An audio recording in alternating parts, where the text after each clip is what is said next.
This is The Spot, an open and honest conversation about life and love and everything in between.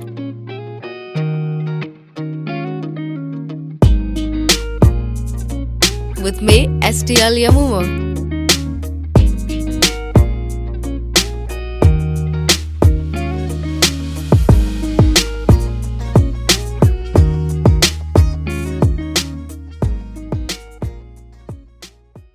Mambo Vipi, how you doing? Welcome to The Spot. My name is STL Yamumo. Trust you've been well. I'm having a bit of a cold, so my voice kidogo lakini will pull through. Thank you so much for always supporting this particular content, and kama uja subscribe, this will be ideal for you to subscribe. So subscribe and then check out previous episodes and then come back. But I have something interesting for you today. Hey, an amazing guest. Anafahamika kama Afande na Swag, but we'll get to know more about him because today he is our guest. Mambo vipi? Fresh kama kawa ama wanasema fresh barida. Fresh barida? Qwachezz, Afande na Swag. Mwenyewe. Hey, asawa. You're the coolest Afande I know. Kama kuna wengine pekee ni copycat. So unajua at least unaweza sema I know him. Yeah. I can pull that line. I know him. Thank you. Nashukuru sana, nashukuru. But tuambie, who is Qwachezz? As you can see, I'm a police officer. Okay. Niko kwa hiyo legalia ya polisi.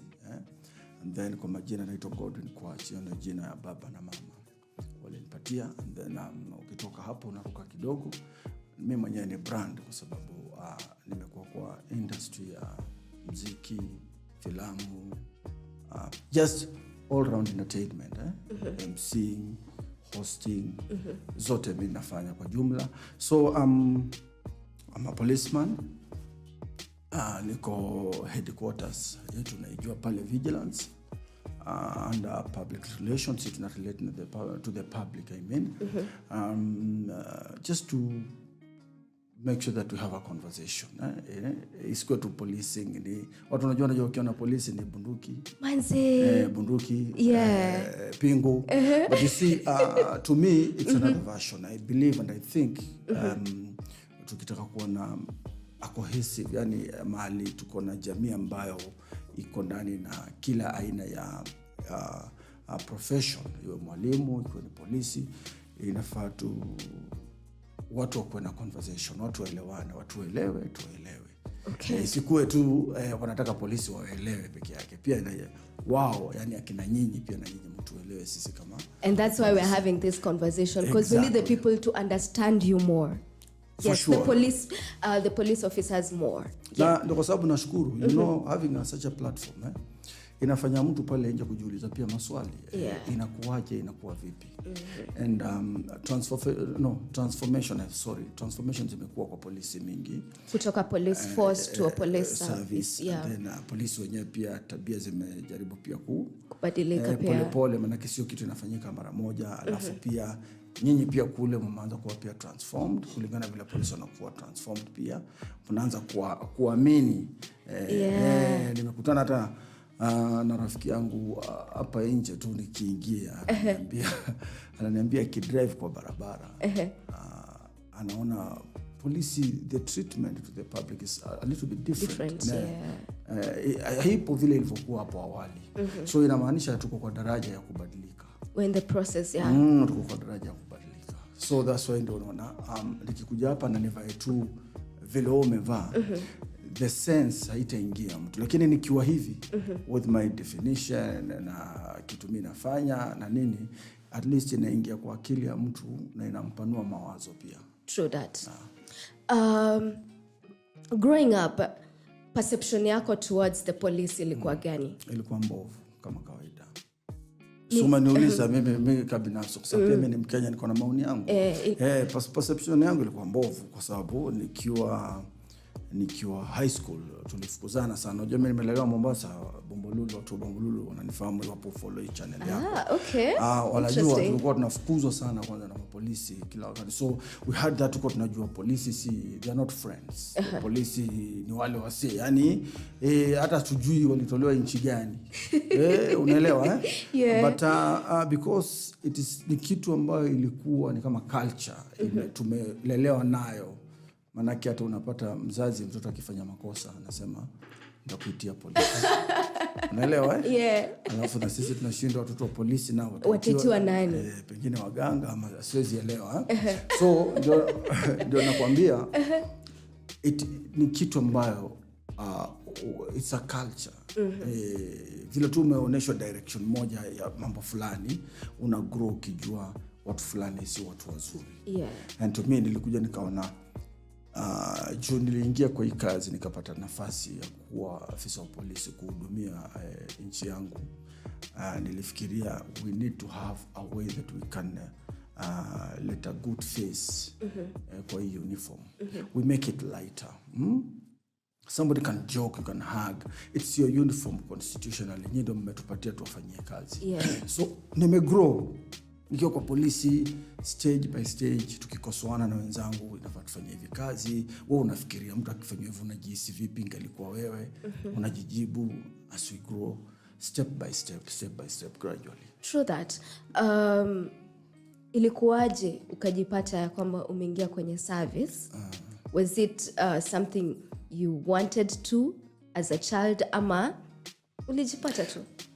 Particularly my dream mimi nilikuwa nataka nikuwe wakili. Alafu kidogo nukta za shule zikanipiga chenga. Ni kawaida. Alafu nikataka niwe mwanajeshi, but nyakati ile mwaka nikiandikwa wanajeshi walikuwa pia hawaandiki hiyo time. Okay. So kulikuwa na hiyo gap. So nikaona nitachukua muda mrefu na nimemaliza shule, nitachukua muda mrefu na kuna chance. Na bado is the same thing, kasema ile perception nilikuwa nayo, wacha niende pia mimi ni witness, niende tu kwa polisi nijue what happens and what it is na ni nini. And then also mchango wangu ni upi kwenye police service. Nitakuwa na mchango upi? Yes. Ni vile mimi uliza pia raia wale wanashtumu polisi, wanasema ni wafisadi, ni wabaya, nini na nini. Mchango wako ni upi kwa hawa maafisa wa polisi kama mtu wa jamii? Unajua hatuwezi kuwa tu, we should not be complaining each and every time. We need to have solutions to our problems. Okay. Yeah. Now, katika ile recruitment in the service specifically, unafaa kuwa na zile qualifications. Unajua zaidi. Hizo qualifications ukuwe na 32 teeth, ukuwe na a certain height, ukuwe miguu yako isikue a certain way. Why those qualifications? And what are they actually? Maybe unaweza tuambia zile qualifications ambazo watu wanaangalia pale. Qualifications zile mimi najua, kwanza inafaa kuwa Mkenya. Inafaa kuwa umepata grade yako D+ and above. Inafaa uwe na kimo ambacho kinatosha. Inafaa uwe na afya nzuri ndio uweze kukimu mazoezi. Hizi zingine pia unajua kuna watu pia ni comedian tu nje, wanaongeza vitu hata ambazo mimi sijui, sijaiona. Na kama zipo sijai kuwa kwenye recruitment exercise nikifanyia watu, na mimi sijaiona nikifanywa hizo. Kwa recruitment yangu mimi nilifanywa zile ninakutajia na mazoezi kidogo, alafu unachukuliwa. Hakuna story ya meno mahali? Meno mimi sijajua. Mimi nimeona watu wengi wana meno kule kwa kiganja, kwani wao wanaingia na meno zingine, siwezi elewa, mimi sijui. But my question is when they write qualifications, sio unaziangalia pale. Yeah. Zingine ni mambo ya health issues, kuangalia eyesight. Si ndio? Yani kama unaweza ona mbali, kama macho una matatizo, waangalie mwili yako kama uko na issue fulani ya matatizo ya kiafya, kwa sababu pale mazoezi ni paramount. Ni paramount, unaelewa? So mimi sijui mahali meno inachangia. Mimi sijui. All right, ukakuwa accepted into the service, ukaenda training ikawaje? Training ni ngumu. Training si ati ubembelezwi, manake ni kama muko watu 3,000, kuna akina dada wako hapo karibu 1,500. Sasa na wanafanya hiyo zoezi ile unafanya. Hakuna kusema tu ni mwanadada au ni kijana, mazoezi ni same. It is a tough thing. You own it. Ukishinda unauliza kama huwezi, beba mkono. Manake hauwezi. Kama huwezi, beba mkono, siwezi, upewe fursa, urudi nyumbani, ufanye kazi zingine. Kuna watu wanatafuta hii nafasi, wapatiwe pia nafasi, waendeleze shughuli. Was there a time maybe you feel, this is a bit too much? Yes, ulikuwa expect it itakuwa tough, but it got a bit too much. Yeah, it is too much. Yeah, it is too much, but it's part and parcel of exercise. You know, it is ni kwa mfano, jana kupatia mfano mzuri ndio at least uelewe. Ni mara ya kwanza wewe ukitembea, tuseme unatoka tuseme kwa mfano hapa Prestige mpaka town. Mara ya kwanza itakuwa mara ya pili ugumu kidogo, mara ya tatu itakuwa mazoea. So it is just where sasa kuwa na mazoea, yani you be immune with the exercise, with the lifestyle, you change, because school and lifestyle tofauti. It's a training, it's an institution. You see, wale watu wanatufundisha wanaitwa instructors, not lecturers. They are not there to lecture. They don't have time to lecture. They are instructors. Okay. So if you can get a proper definition of an instructor, then you will understand what it means to be there when you're under training. Fantastic. Talk to us about what are the roles of a police person? Majukumu yake ni gani? Kwa sababu I think sisi kama raia saa zingine we don't even know JD ya polisi ni gani. Wewe kwanza nikuulize, wewe kivyako. wewe kivyako, jua pia ni Mkenya halisi. Wewe unajua polisi kama nani? Law and order. Exactly. Yes. Sasa unaona, unajua ndio tunafundisha. Mimi nataka wewe sasa ufundishe watu. Sio mimi niwaeleze. Majukumu ya kwanza is maintaining law and order. Yes. Exactly. 2. Unataka yote itoke kutoka kwangu? Si mimi nataka kujua kama wewe ni Mkenya. That's what you see when we are having such a conversation. Yes. That's why I'm asking you your contribution towards your country. Yes. Your society. Your contribution. Most interesting thing is that when you don't know those people who gives you services, like police officer or an institution of police, what it does for you, it is very wrong, because it's like not knowing your national anthem. Sinikumbushe hapo. Exactly. So it's maintaining law and order. Yes, that is the key function. Exactly. Not the key. There's still many. Na ndo kwa sababu mimi nakuuliza. Protecting life. Protecting life. Protecting properties. Okay. Yeah.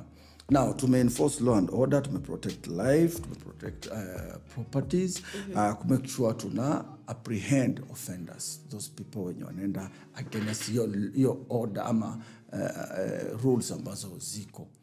Unaelewa? And to making sure that every mahali popote tu kuna peaceful coexistence within the society. As a police officer, do you feel ya kwamba you have fulfilled that role to the fullest? Of course, yeah. That's why when you are here na kuna mtu yote anakugusa na kufanyia chochote, hii uniform imefanya kazi. Si lazima, you see the presence of uniform. Hiyo inaonyeshana kuna uadilifu, kuna polisi mahali fulani anafanya kazi yake. Inaitwa show, yani hii peke yake ni kazi. Uniform peke yake is an authority. That's why ndio unasikianga ukiona mtu anapigana na polisi ujue kichwa chake si kizuri. If you see anyone fighting a policeman, you are going, for sure, that's why you see even developed countries, they impress their services. Wana impress their institution, kwa sababu wanasema, hawa si wakagoma siku moja, sisi hakuna. So what we are saying is this, I don't say that hatuna challenges. Sisemi mapolisi wote, kuna hata mapolisi watiaji, and I'm free to say that. Kuna tu we're human beings. Mtu tu amezaliwa hivyo, nikisema mtu mtiaji, mtu tu anafanya vitu ambazo sio, na ndio unaonanga sometimes wanatangazwa, wengine wanashikwa, wengine wanapelekwa korokoroni. And that's why I normally tell people, don't put us in the same cocoon of telling that all policemen are bad. Those policemen, even there are some even who hawajaikosea mtu, they are doing a good job. Wanaelimisha watu, wanafanya kazi zao vizuri, but hatuwezi kosa, because any complete society should have mchawi, mwizi, pastor, mtu mzuri. We will have them. Even a police it is a society. It is mimi wacha nikupatie example yangu. Mimi nilikuwa Kiganjo. Unajua sisi watu tunaishi kwa vitu zinaitwa barracks. So tukiwa barracks tunaendelea na training na nini. Basin yangu ilipotea. So basin yangu vile ilipotea, nikashtaki basin yangu imepotea. Na nilienda mpaka nikapass out na sikuwaipata. Inamaanisha nini? One of you alichukua. Exactly. Not all of them. What do I mean? Why? In a society, we have good people. We speak the truth before God na Mungu atusaidie. We should not be, hakuna haja kusema ati polisi ni waizi. Wanakuanga tu hivyo. Polisi ni mafala. Polisi wamesoma. Police are smart people. We have smart policemen out there. Wajakoya alitoka wapi? I'm giving a good example. Aliwania urais. Alitoka kwa polisi. At even our deputy president, he has worn this uniform. So what does it show? We are also smart. We have smart people. We have good people. And you're human at the end of the day. Exactly. And also we are bound for mistakes. And when you say, police akifanya mistake, sema tu, Qwachezz ameua. Qwachezz vile ameua, atachukuliwa hatua. Si polisi wameua. Are you getting it? I want you to understand one thing. There is a time we had this story, and I'll say it because it's let it be on record. Kuna watu, and I'm sorry because kuna watu walipoteza maisha, na ikasemekana polisi wameua watu fulani. It was an allegation. So it was viral on national TV. But what we forget, people, they were so against each and every policeman on social media. And you forget these policemen, they have children. You see, like, mtoi wangu mdemu akiwa shule, na ameona hii news, na akuuliza daddy, kwa nini mnakuanga wauaji? Na mimi sijaua mtu, tuko naye pale. It affects this small kid psychologically. Na hakuwa choose parent. Hata angekuwa na uwezo angesema hata huyu babangu angekuwa polisi ningepata baba ambaye ni pilot.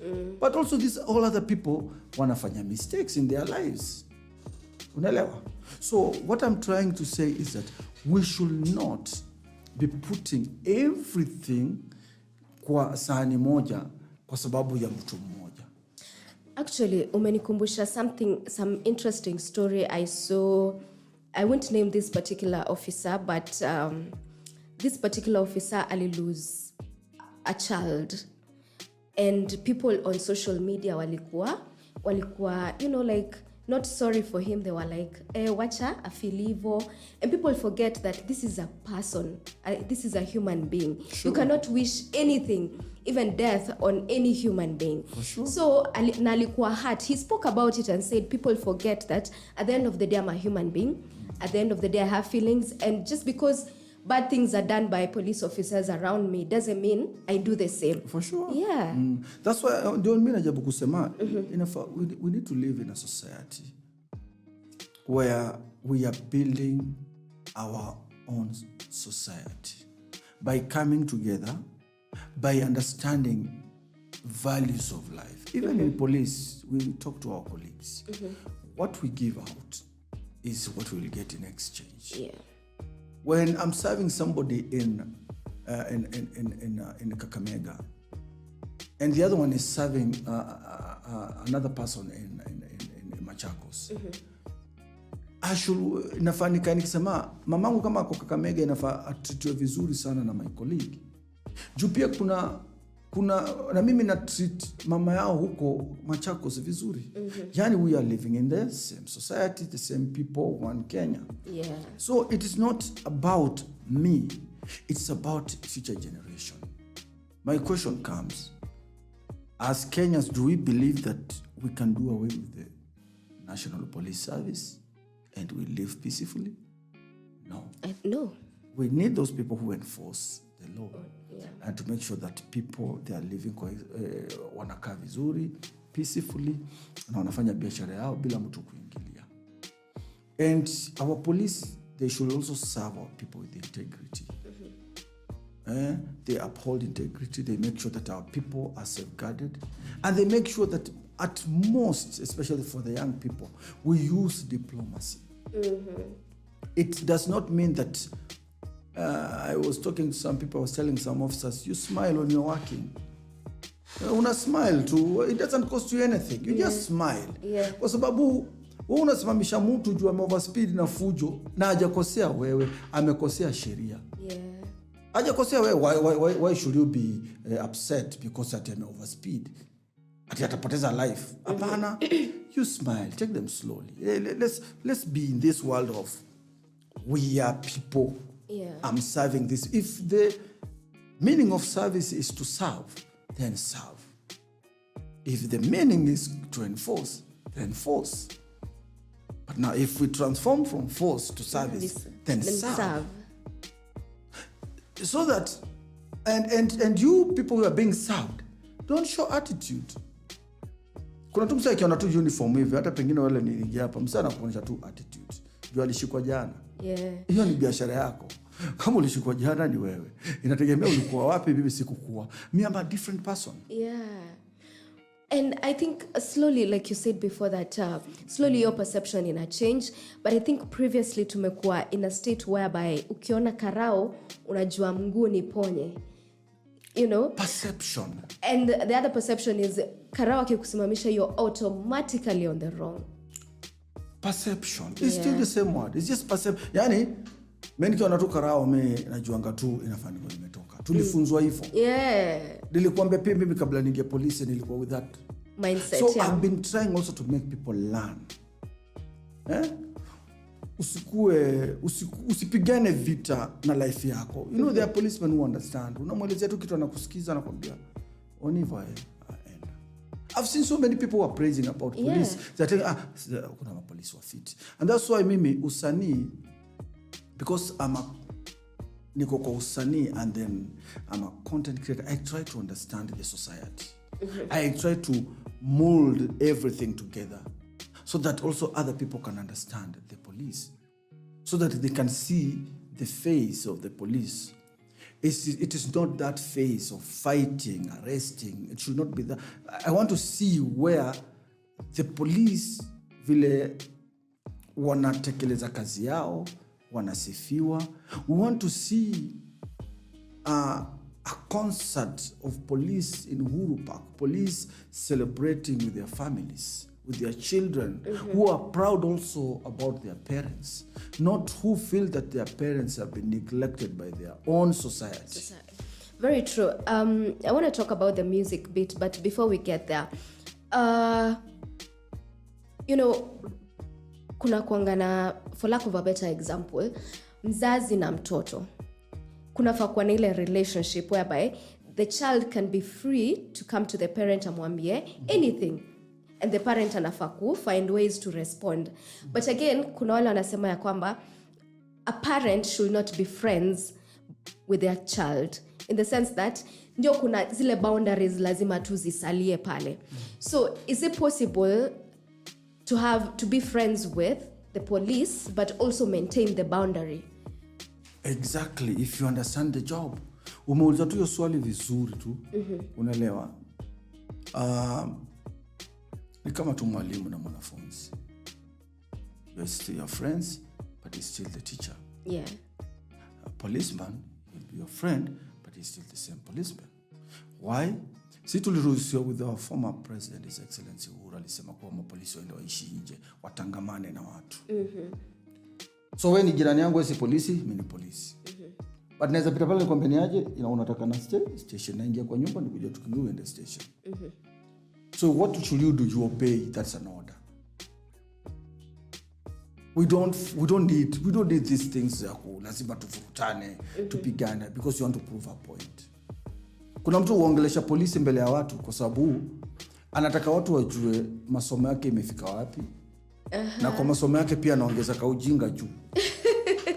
Unajua ni kwa sababu yeye anataka kuprove a point, kumake huyu polisi kuonekana so less kwa kazi yake ile anafanya, kwa sababu anataka kuonyesha watu yeye ndiye anajua. It is not right. Yeah. It should be, how are we? You see, I tell people, ukipita polisi, sasa afande, msalamia. Asipokujibu ni shauri yake, hizo ni mashida zake. At least umemsalamia. Yeah. What ni nini itakucost ukiambia mtu, ukipatia mtu salamu? Ni nini itakucost ukiexplainia mtu who you are, where you from? Muda kuuliza ni aje, mambo poa, umetoka wapi, nini na nini. You see, even if it comes with an attitude, but you unamjibu vizuri. And the intention is very clear. Exactly. Yeah. Atajua vizuri huyu mtu si mtu mbaya. And let me tell you, out of 2 people, they cannot be all, policemen, they walk 2, 3. Nowadays I see them 4, 3 on the street. Yeah. You're not telling me out of 3 people at watu wote. Kuna mtu tu, kuna mahali tu. Yeah. Anaona hapana, huyu jamaa anaomba wachana tu naye. Now, do you think ya kwamba the directive by the president ya kwamba polisi waweze kuchangamana na raia ilisaidia to lessen the perception? Of course, ndio mkae na watu wenyu karibu. Yeah, at least mkae pamoja, watoto wenyu waende pamoja, watoto wakifukuzwa school fees mnatokana, huyu ni karau, huyu ni daktari, huyu ni mwana biashara, muende shuleni mkafanye shughuli itakuwa kule, itakuwa ya polisi. Itakuwa shughuli ya watoto kwa shule. Unaelewa? Yeah. That's it. Challenges gani wewe kama police officer unakumbana nazo? Challenges? Challenges ni mob tu, lakini vitu za kawaida. Unajua, ukianza kuongelea challenges tutaongea vitu mingi na zingine hata zitakuwa so deep. But challenges ni za kawaida. Wewe kitu ya maana, penda kazi yako tu. Gani ndio hizo deep? Challenge za kawaida za kimaisha. Hakuna kitu hakikosi challenge. So hii swali ni yangu ama ni ya mapolisi wote ama ni yangu mimi binafsi? Wewe binafsi. Thank you. Nataka kwenda kupiga show na nafanya ingia job. Hiyo ni challenge. Hiyo ni challenge. Inanisumbua akili na shida, nitaenda kupiga show na mazee nafanya ingia job. Na job ina kama number 1, hii nyingine ni kama side hustle fulani kwa sababu ya talent yangu. That's one of the challenges. Okay. Talking about the music. Mziki ulianza kabla uingie kwa service ama ilikuwa ukiwa ndani ya service? Ilikuwaje? Mziki nimeanza kabla niingie hata kwa service. Yeah, kwa sababu nikiwa hata kiganjo nilikuwa tu naonyesha watu mimi ni msanii. Nilianza tu mziki way back nikiwa high school. Nikaonyesha na ucheshi wangu kidogo nini. But everything ambayo niko nayo kwa entertainment, the foundation was through music. Wakati ulikuwa unaingia into the service, were you worried that you might not be able to use your talent anymore? Yes, I was worried, but you see, I didn't see the part of music, the money of the music to me, but I was seeing the job. Yeah. So I was taking it as number 1 because iko najua hapa naingia job, najua nitakuwa na kamshande, nitakuwa ninafanya shughuli zangu, na iwapo nitakuwa napenda hii muziki yangu, nitakuwa na promote through hii kazi nitakuwa na do. Na sasa itakuwa bidii yangu kwa sababu hizo time mimi nilikuwa najua vizuri kulikuwa na chaiko na sorry. Hii mambo ya usanii sijui nini ati polisi nini hazikukuepo. So ilikuwa I juggled my profession. I relate well with my bosses, and they understand me that music is like any talent. Vile tuko na talents za wakimbiaji kwa polisi, wanacheza hockey. You understand? It's the same. It's only that me I'm doing a different dynamic of I'm following a different dynamic of talent. So it was now maybe sasa kujiprove what I'm doing, it is better and better for the society. Yeah. And I know a couple of police officers ambao wameingia kwenye mziki and they're doing really well. Support system yako imekuwa vipi pale kwa service as a police person? My number one people, first of all, my number one family is the police.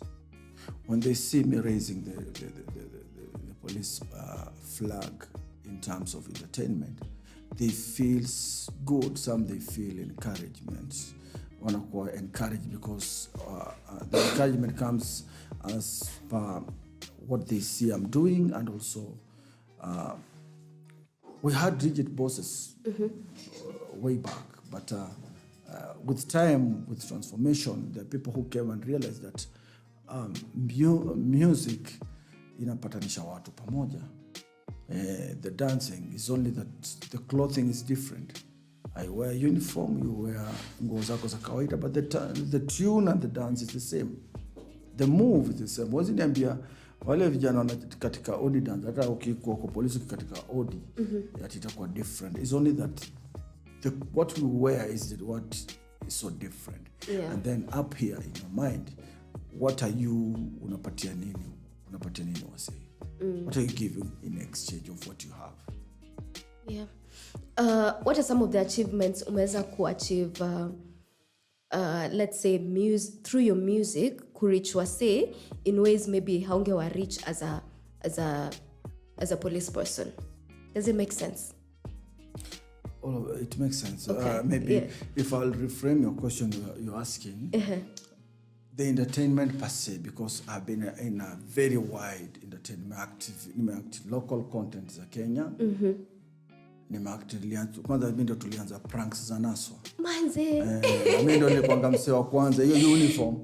Kwenda kuconvince mdosi nikamwambia ndakutumia hii, it will show some positive way. But then how did you do that convincing even before you respond to the other question? It's not convincing. Niloelezea. We members of public, they perceive us differently. And I may call it's love-hate. I say it's love-hate because akisaidiwa vizuri sana, there's some love. Mambo kienda mbaya kwa polisi, there is some hate. Yeah. So it's a love-hate relationship between us. But now, we need to test these members of public. When we have uniform, polisi ikiwa napiga patrol, na pita katikati ya watu naanza kusema ati tumbo inamuuma ama anguke chini ya faint, what will happen to these people who are around you? Will they come? Ama watasema chana ufala wametushikashika sana. Unaelewa? Wataona nini wanaweza ona? Reaction itakuwaje? Ama watu usema kama polisi wanaingia kwa hoteli, alafu wanataka kulipata food, wao react aje? So nimeingia na uniform, nimeorder food, nimelipa, alafu waiter na come na mwambie aje ule msee pale analipa. Na huo msee atatujaongea na yeye. Ata react aje, atatukanana. It is just simple logic things. So my bosses akaniambia enda ujaribu, but make sure that the uniform is respected because in your job. But also it is good, and it came out well. The reaction, and that was now my official journey of my uniform. And then I said, now should I now be that afande? Afande na swag. Anything I do, I must have this uniform on me, because nikianza kuja hapa na suti naanza kuambia mimi ni polisi nini. Maswali inaanza kustake, wewe ni DCI, wewe ni nini. Hata suti inakuwa mrefu. But you see, this one makes watu wanaanza ku understand kuwa kumbe even being a policeman there is life. Si hata mwambia kama best wangu mkiona bash mniitie. Msinipige tu msimuone mshikwa, sijui nini, sijui hapana. Niitieni bash, hata mimi najua kutesa, najua kuserereka, nataka nifurahie na wasee. Kwa sababu imani nilikuwa polisi. Unaelewa? Nimekaa hapa nje, kuna mdem fulani amekaa hapo kutusalamia. Na nimeridi tu kitu very fast. Amekuja fiti, akahagumse. Mimi naletea mkono. Nikajua tu vizuri hii ndio space yangu. Hata nimemwambia niaje, kwani mimi skuli hadi. Akaniambia sikujui. Nikamwambia si polisi. Polisi ni maseleb. Hii ni useleb. Ndani ajui polisi. Ungekuja unihage nikwambia hapana. So I know hata accident ikifanyika utasikia watu 3 na polisi mmoja. So inafanyika, si ndio? Unasikia nini? Kuna watu walipata accident, kulikuwa na wase 3 na polisi mmoja. Mbona niseme tu ni wase 4, but mmoja alikuwa na uniform ya polisi. So it is what it is. It is what we've implanted in us that makes us to feel there is a certain society of police iko kando sana. Hatuko pamoja. But things are changing gradually, slowly, understanding each and everyone. Many maximum movies, zingine hata ziko Netflix. Now, I've gotten those positions because I've proved myself. I've gotten those roles because I've worked for the space. Sai ukipiga simu na ikose kwenda ni wewe huna credit. Patikangana upate space iko. So nini najaribu kusema, kila mtu ana space yake. Hata kwa polisi kuna space, vile watu wako wanajua. Sasa naona wasanii wengi wakina Samido, wakina Samingare, and they are really trending. Wako wakina Alpha Maton, wote wako kwa space ya wako kwa polisi, but they are growing. There is growth. Kuna mwingine anaitwa GK, yeye anafanyanga comedy za Kijaluo, ametrend sana. Sasa naona hata anafanya na watu wenye wako kwa the big comedians, wanafanya collab, and he's just a policeman.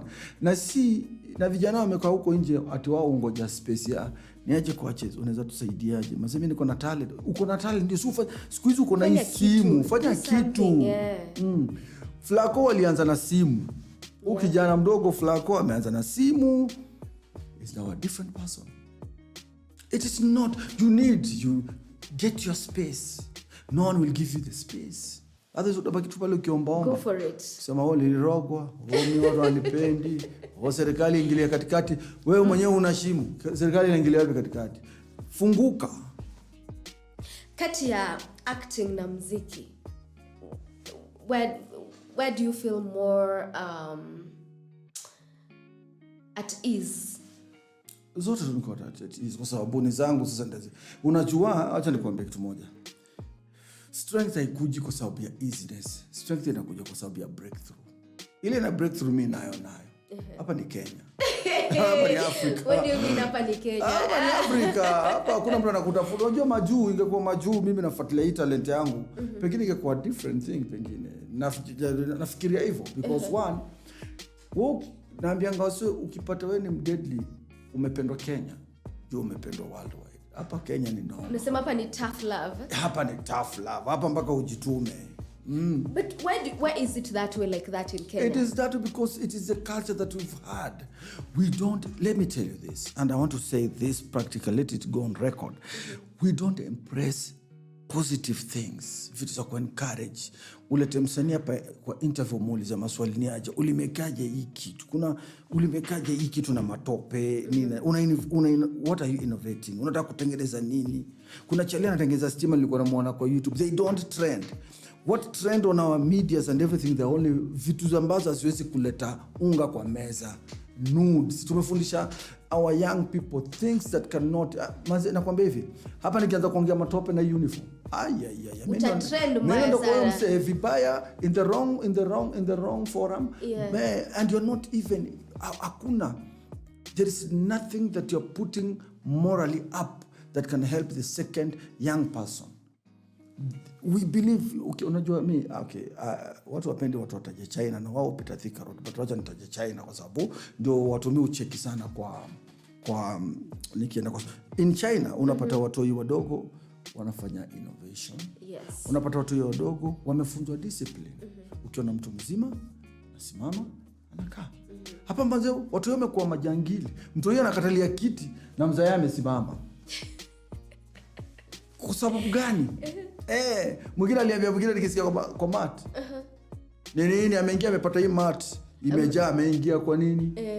Mimi nimelipa do yangu naenda tao.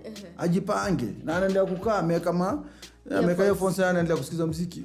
Does it nini itakucost kusimama na uambiwa asante na akwambie it is a blessing. Yeah, it is. We don't embrace such. Tuli overturn ile culture ilikuwa na walimu walikuwa with a different culture ile si tuliraisiwa nayo.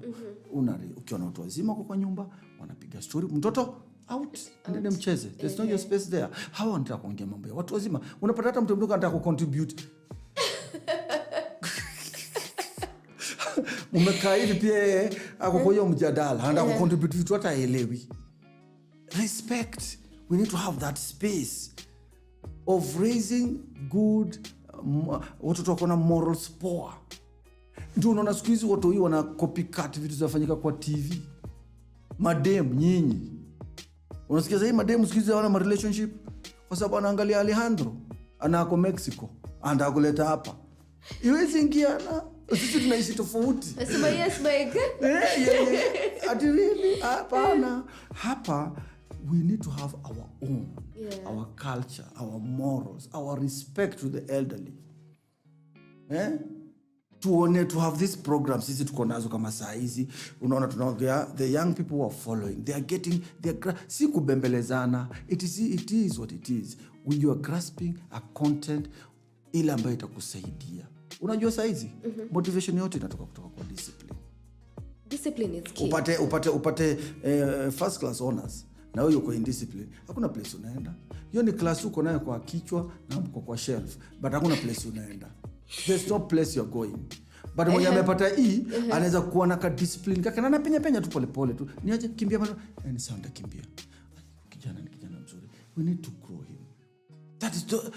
We need to impart this to our young people in the society. And when you talk about discipline, we cannot talk about discipline and not talk about artists with the lack of it. For sure, all the same. Because in as much as we can say that Kenyans do not support fellow Kenyans, pia kuna the aspect of discipline when it comes to artists. Utapata maybe msanii ako very gifted, very talented, but analakio element ya discipline, and with time at your talent it just fades away. Ni kwa sababu amepata the same culture. Let me tell you this. Uwezi ona maji na ukosa kutafuta the source. Kuna malio maji inatoka. Yeah. So let's get the source. You know this, we in Kenya, but we don't know the source of our problems. And it is just a simple thing. It is the source. Mtu yu umemzaa, uko tu kababa. Kababa. Unasema it is the source. It is the source. You've not taught your kid. Mungu amekubariki akakupatia tu pesa. Umepata mtoi. Ni mtoi wako, hakuna mtu anakupokonya. But what you impart in that child is very important. Yeah. Their parents huko nje, it's not their no nonsense. It is because they see their kids in future. Anataka mtoto wake akisimama na anasema, my dad was so strict, but this is who I am. He gave me lessons. He showed me the way. He told me to be respectful to people, elderly. Those are the people we want. That is the society we need. So hata msanii unasema ati msanii wako indiscipline. Hapana, amepata hiyo culture.